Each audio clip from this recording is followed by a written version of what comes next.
All right, today we've got two urban brawlers going head-to-head. This is Urban Reign. Taking it to the streets, yo! From Namco against Beatdown. We looked at both of them on the PlayStation 2, although Beatdown's available for the Xbox as well. It's actually called Beatdown Fists of Vengeance. It's very gritty. All right, what did you think of the graphics for these two brawlers that were obviously influenced by the success of the Def Jam games? Graphically, I mean, there's really no contest here. Urban Reign is unbelievable, not only in the, the graphic sense, but in the animation sense. I think unbelievable is a little strong. It's unbelievable. I mean, some of the animations. It's fluid. And that's what I'm talking about. Definitely the animations are really solid lighting, and fluid. There's lots of destructible stuff. The lighting's cool. The lighting was excellent. They had help and assistance and the support of the Tekken team on this game, and they're actually Tekken fighters that you can play as in Urban Reign, which is really, really fun. It kind of reminded me of Rise to Honor with Jet Li, where it just automatically goes into these unbelievable moves. Well, here's the thing with these games, is they're trying to do this sort of action-adventure. Beatdown has a little bit of the role-playing element thing going on there, but you're combating a lot of guys at the same time as you're running around inside of environments, and definitely I think Urban Reign conveys that visually a lot better. Absolutely. Beatdown is kind of a nasty-looking, dated-looking game. That's the thing. I mean, Beatdown is like, I just thought it was just totally, I thought it was totally just basic. Yes. Basic looking. It looked like something like a first generation. Super. It reminded me of, what was that other game, the Bouncer? It kind of reminded me of that look. Bouncer, I thought, looked better than this game. And I actually think that the PlayStation 2 version of Beatdown looks better than the Xbox version. But Beatdown is very, very sort of nasty looking. The characters are all just standing around. Visually, I don't think there's really a question here. Visually, Urban Reign definitely beats Beatdown. Definitely beats Beatdown. Yes. It's beautiful. All right, now what about in the audio department? Well, the Urban Reign game, I thought the music, the guitars and everything were a lot more powerful overall. Yeah. I was kind of more polished. Polished and production quality. The movie overall. Stuff that they have in between the levels and things like that looked a little bit cooler. It was very well done, whereas with Beatdown, it was more of an urban sound. It had some guitar stuff and had some, beats and things like that. Beatdown was more urban? Yeah, Beatdown was a little more urban, whereas Urban Reign was more powerful guitars. But I liked Urban Reign better overall. I thought it was, I think both of the games suffered from like 80s music infatuation. There's lots of this synth kind of hard rockin' stuff. Hard rockin' stuff. But also this atmospheric synth wash thing going on. I just thought Urban Reign did it a lot better, though. I think so, too. I think it was a more polished production overall.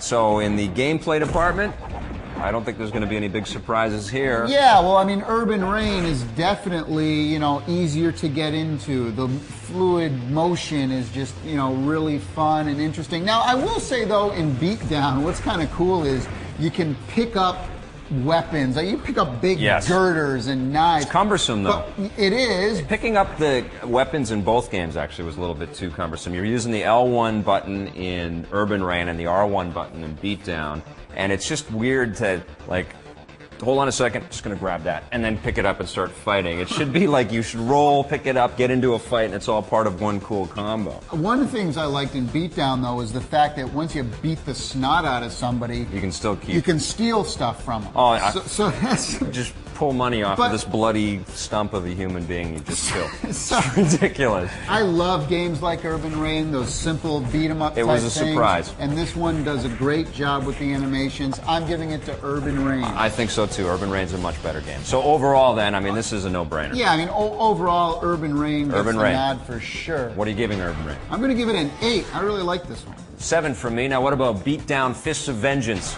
Beatdown, I'm giving a 7 to. 4. Whoa! Hate that game. Crap. Waste of time. So there you have it. 2 new urban brawlers to check out, but no contest. Urban Reign is the much better game. Definitely want to check it out.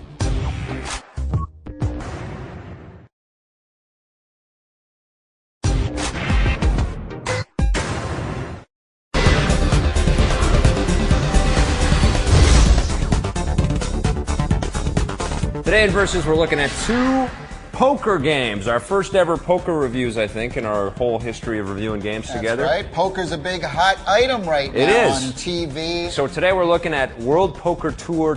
It's on the Xbox and PlayStation 2. We looked at that against World Series of Poker from Activision and I think it's on every system. What did you think of the graphics for these two games? I mean, you know, you got cards, and the cards look like cards, so you say, okay, well, the only other thing is the character modeling and the environment. That's what poker is all about. The people and the way that they're trying to bluff you or trying to force you to make the wrong move and pull the wrong cards. 2K definitely has the better graphics, for sure. Yeah, absolutely. You also get a way better create a character mode. You can put all kinds of facial detail. I was very impressed. It's very much like the Tiger Woods game face feature or some of the stuff that we've seen in the basketball and football games out there.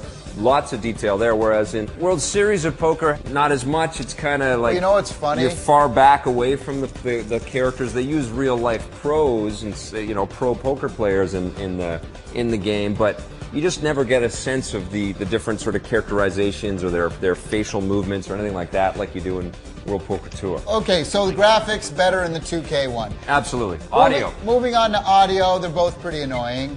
Well, listen, the music. Which one is less annoying? The music in World Poker Tour, which was the first one I played, very much like Muzak. Right. Very, you know, they have some honky-tonk kind of stuff going on. It's just not a very cool soundtrack. Activision's game, on the other hand, had a little bit more rock and stuff going on, a little bit more up to date. I thought it was a little sort of slicker in the audio department, but I actually liked all of the voices stuff in World Poker Tour because it's more about the characters in that game. And each person has their own personality, and each person in that game has a voice. And although they start to get repetitive and annoying if you play it for any period of time. Not crazy about the music in either game. Well, no. So, but hey, how about those card flipping sounds? Awesome. I Fantastic. mean, the best, I want to go on record as saying the best card flipping sounds in both games. My hat's off to you, sirs. So, you know, not anything going to be totally revolutionary in the audio department there, but I would say 2K. The World Poker Tour is a little bit better. Just turn the music off and put on your own CDs or your own music and listen to that. I suggest Metallica while playing poker. Yes, it gets you in the mood. It's very aggressive. Beethoven's nice. All right, in gameplay, it's really kind of the same experience in a sort of overview type of perspective. But the World Poker Tour, I thought, was a little more in-depth, has a lot more different styles of gaming. It keeps a lot of your stats and tracks your progress. You know what it is, man? It's all about the personalization of World Poker Tour. You just feel more connected as a character that you create and sort of work your way through the career of World Poker Tour. You can do a lot of the same stuff. You can play online. World Series of Poker does include real-life poker players.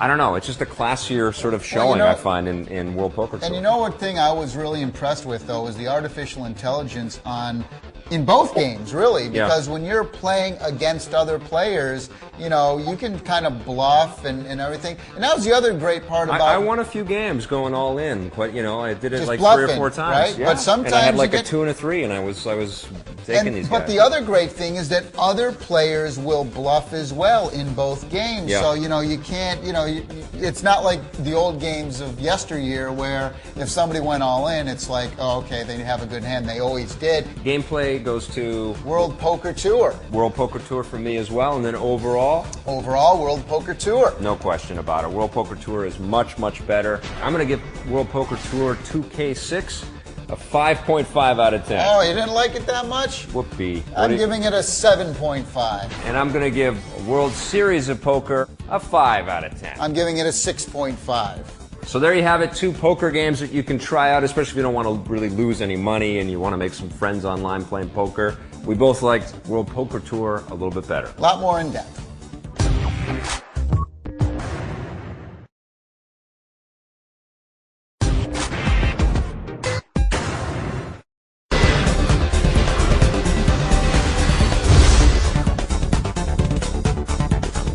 All right, today in Versus we have 2 World War II shooters. They're both a little bit different from each other, but this is a crowded genre, as we know. Not much, though.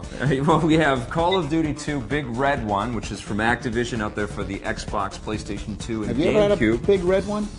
Against, I'm not going to answer that, against Brothers in Arms, Earned in Blood, which is from Ubisoft for the PC and Xbox. What did you think about the graphics for these 2 World War II shooters, and how do they compare? Well, I mean, they're very well done, and both of them, and very close. I got to tell you, though, that the effects in Call of Duty, the smoke and the debris coming down and all this stuff is really, really unbelievable. Although in Brothers in Arms, I thought the environments were a lot more lush and the faces were a lot better. And presentation overall, the menu screens were very clean. Whereas in Call of Duty 2 Big Red 1, it's like this just flood of information coming at you. There's so much stuff going on. Massive amounts of people running down hills, and all kinds of buildings exploding and planes flying overhead. Now, what about in the audio department? How did these two compare? I mean, no comparison here for me. Call of Duty 2 is so phenomenal in the audio department, not only in the amazing music and orchestral feel. They didn't go for Michael Giacchino this time. They got Graham Revell. That's right. He's like a film composer. This is like one of his first video games. But the ambiance that the game creates through the sound design is intense. The voiceovers voice acting are is awesome. So realistic. I mean, you couldn't get better voiceovers for this game. They got the band of brothers, actors, to do all of these roles, and they're inhabiting the same characters all the way through the game. Now, that being said, the sound design for Brothers in Arms is also very good, and the music, it's a much more somber, kind of sad overtone, but live strings, which is great as well for the music, so that's good. You know, I did like the audio design, though, in both games. I thought they were both fantastic, but again, Call of Duty is just so perfect. It's unbelievable. I mean, it's literally perfect. Absolutely. It's like stepping into the movie theater to hear a Spielberg movie. It's coming at you. I mean, you could only be as good as Call of Duty 2. You couldn't be better than it. It's impossible. So no question there, Call of Duty 2 wins this one. Now, what about in the gameplay department? In Call of Duty 2 Big Red 1, we've got the 1st Infantry Division. We're following them all the way from landing in North Africa through to the battles in Germany.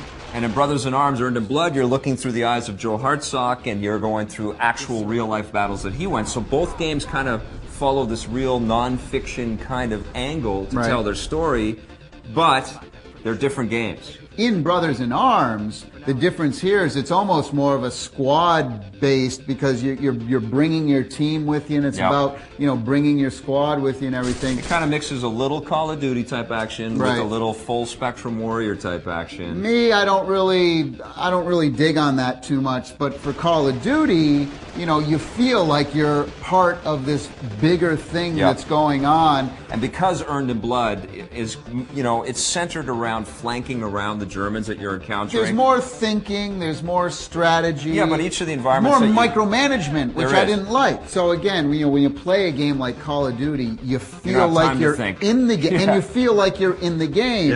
Whereas in Brother in Arms, when you have to pull out and listen to a story, you're all of a sudden, you're kind of taken out of that world a little bit. Still, I mean, they're both incredibly rewarding, and I had a great time with both games. They both feature online multiplayer play, except for Call of Duty on the GameCube, but they give you a lot of different options that way. These are excellent World War II shooter games, arguably the best 2 World War shooter games you can find on the consoles. I prefer both of these to the Medal of Honor series. But I give Call of Duty 2 the nod for gameplay. Yeah, I'm going to have to lean towards Call of Duty 2 Big Red 1. I just love that they chose that 1st Infantry Division to tell their story. I think that's awesome. And then overall, which one's your pick? I go with Call of Duty 2. Me too. So what are you going to give Call of Duty 2 Big Red 1? I'm giving it a 9. 9 out of 10 for me too. Now what about Brothers in Arms, Earned in Blood? I don't really like that style of gameplay as much. I'm giving it a 7.5. 8.5 for me. It's also a terrific game. There you have it, 2 brand new World War II shooters to go out and enjoy. Both of them are good, but Tommy and I preferred Call of Duty 2 Big Red 1.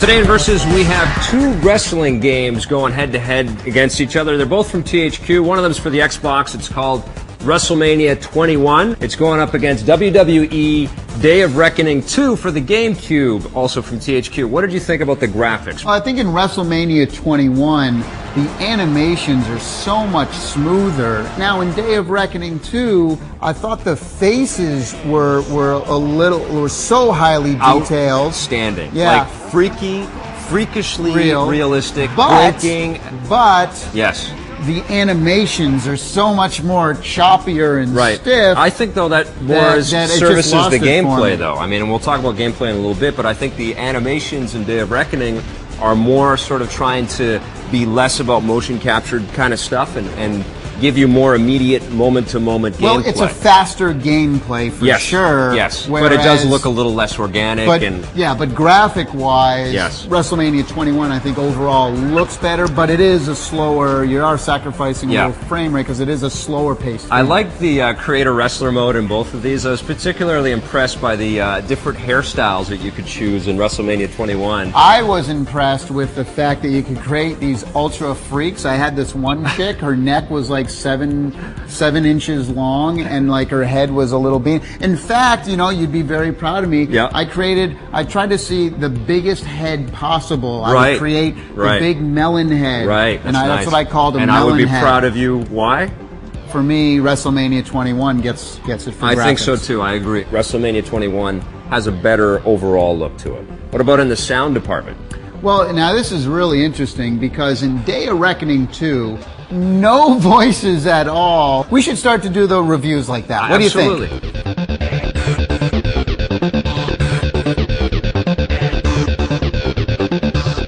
And then underneath it would talk. Yes. And that's what come on, people, this is the 21st century. It's ridiculous. And wrestling is all about the personalities. Yes, and that's what WrestleMania 21 does right. They brought in all of the pros to voice over their characters in the game. That's one of the best things about WrestleMania 21 is the sense of personality that it brings to the table. If that's what you're looking for out of the video game experience, is a sort of recreation of the personality you get from watching the TV shows, I think you get a little better sense of that with WrestleMania 21. I'm going to give the audio to WrestleMania 21. Me too. All right, now what about gameplay? How do these two stack up? They all have 30,000 different ways and different modes options to play this game. I mean, everything they've done in both games, ladder matches and tag teams and battle royales and a fatal four-way. You ever get yourself in a fatal four-way? I wish. I've been there. I've done that. Oh, yeah? Fatal four-ways. Right. They're pretty good. Yeah. And, I mean, all this stuff is amazing. And they have all of the locations as well, including our personal favorite one, Judgment Day. We can let them use that, by the way. So you get the bra and panties match, yes, your favorite, of course. They do that just for you, by the way. I was a little bit frustrated to see slowdown when you had 4 characters on screen at the same time in Day of Reckoning 2. Quite surprised, actually, to see that. But overall, the gameplay in Day of Reckoning 2 is quicker. It's way more responsive. If only they could fix the presentation issues that this game really needs to overcome, I think it would be the best wrestling game out there. I think for right now, though, the best wrestling game that you can find is probably on the PlayStation 2, the SmackDown vs. Raw series. I think it's just a little bit more refined than either one of these games. But out of these two, I had more fun with Day of Reckoning 2. I had more fun with WrestleMania. So overall, then, which game do you like better? Overall, I like WrestleMania 21 better. I like Day of Reckoning 2. What are you going to give WrestleMania 21? I'm going to give it a 7. 7 out of 10 for me. What about Day of Reckoning 2? I'm going to give that one a 6. I'm giving that one an 8. So there you go. We're split on these two wrestling games. You got to go check them both out if you own a GameCube and an Xbox, and make the choice yourself.